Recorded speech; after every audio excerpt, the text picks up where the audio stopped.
And 7 News was the first to report that a male registered sex offender who now identifies as a woman is accused of exposing themselves while in women's locker rooms at 8 locations in Arlington and Fairfax counties. Our Nick Minock now has exclusive new video which shows this registered sex offender at a number of Fairfax County rec centers popular with families and kids.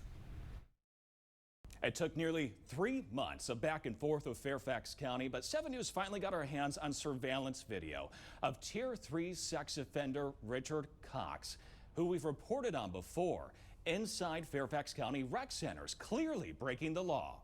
7 News obtained this exclusive video through the Freedom of Information Act, and it shows registered sex offender Richard Cox inside Fairfax County rec centers in close proximity to children. Everyone you see blurred is a child. That's a violation for Cox as a registered sex offender. This video also shows Cox, who now claims to identify as a woman, repeatedly entering women's locker rooms in these facilities. Look here. Little girls running out of the Oakmont Rec Center women's locker room just after Cox walks out. This video from Franconia Rec Center shows Cox standing right behind 2 kids. And this is video from Audrey Moore Rec Center. You might be wondering why Cox was allowed to use women's locker rooms. It's because that's Fairfax County's policy. If you say you're a woman, you can use the women's locker room.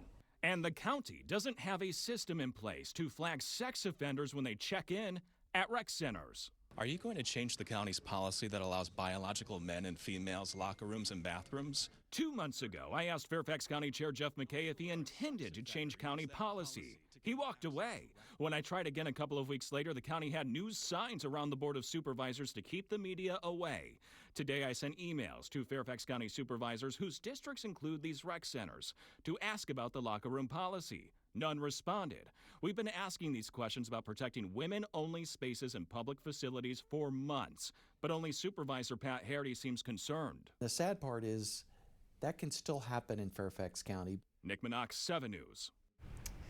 According to Virginia law, it is illegal for sex offenders to be near children in places where there are day programs for kids like swimming lessons, camp, etc.